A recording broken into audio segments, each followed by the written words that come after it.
When you look at the world today, you might notice that the people running our big universities, international banks, and global think tanks all sound like they are reading off the exact same script. This isn't a coincidence. It is the result of epistemic capture. Big sounding phrase that simply means one single ideological group has taken complete control over how knowledge is made, funded, and approved. When the World Bank, the Economic World Forum, or WEF, and elite research universities are all funded by the exact same centralized interests, the fundamental scientific method completely collapses. Science is supposed to be about questioning everything, testing ideas, and welcoming debate. Instead, these institutions have replaced open debate with enforced orthodoxy, turning genuine research into high level propaganda designed to protect their own money and their own power. If you pay close attention to political arguments around the world today, you can see this shift happening in real time. Politicians used to talk about building strong local economies, teaching real skills, strengthening families, and protecting your freedom. Now, they spend almost all their energy pushing gender ideology, war, expanding state surveillance, and rushing to regulate artificial intelligence against the public. Look at how the World Economic Forum and other such institutions, Elon Musk, and major governments are constantly advocating for universal basic income and digital monitoring using subtle persuasion under the guise of keeping you safe or helping the poor. They're actually building a system that can track your speech, limit your economic decisions, and suppress independent thought. They want to make you completely dependent on the state for your daily bread, taking away your ability to build real independent wealth. This same playbook is being used to trap developing nations in the global south under a redesigned form of modern colonization. Organizations like the World Bank and Global Development Funds use climate finance policies to box African and Latin American nations into strict, restrictive boxes. They offer loans tied to aggressive green energy targets while actively blocking these nations from investing in the heavy industrial and energy infrastructure they actually need to lift their people out of poverty. By forcing these countries to sign on to development finance deals that do not serve the public's true needs, global elites ensure that former colonies stay financially dependent, economically weak, and permanently reliant on foreign aid.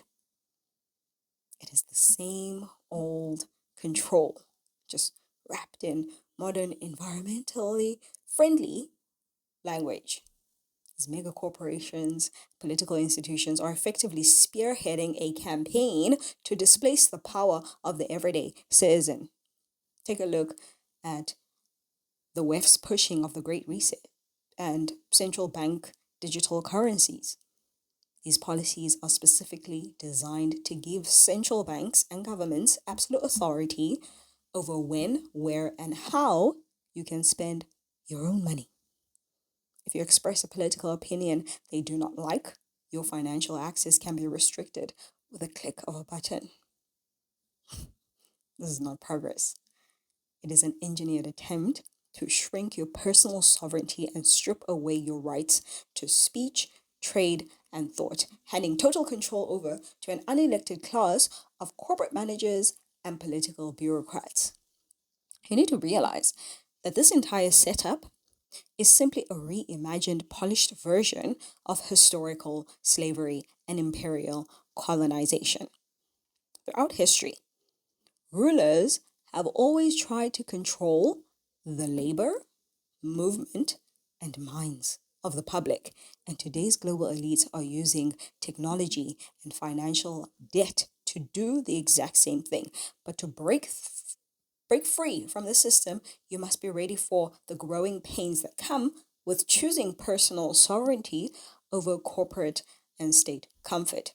Choosing freedom means taking responsibility for your own economic production, learning real and practical skills, securing independent assets, and standing up against state overreach, even when it feels uncomfortable or challenging to do so.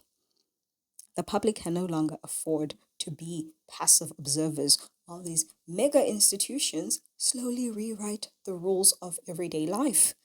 You have to actively build local networks, support independent platforms, and reject the pre-packaged narratives fed to you by compromised experts and corporate media, because when you understand how money, funding, and ideology are tied together at the top, you stop taking their moral grandstanding at face value. True authority does not come from credentials given by a captive university or a policy paper written by a global think tank.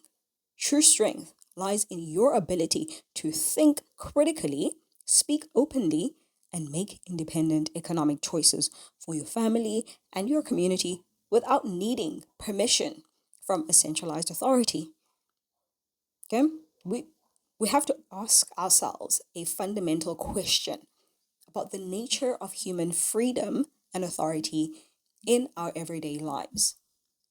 If God Himself, who created the entire universe and gave us life, gives us the absolute power of choice, even allowing us the freedom to make choices that do not align with Him, what gives another human being the right to step in and squeeze out our power of choice?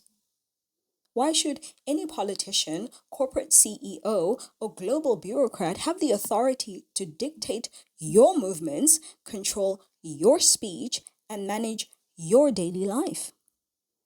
The creator of every universe respects your free will, so you should never surrender that God given right to a self appointed elite. As you step forward today, remember that your mind, your speech, and your labor belong to you, not to a state system or an ideological collective.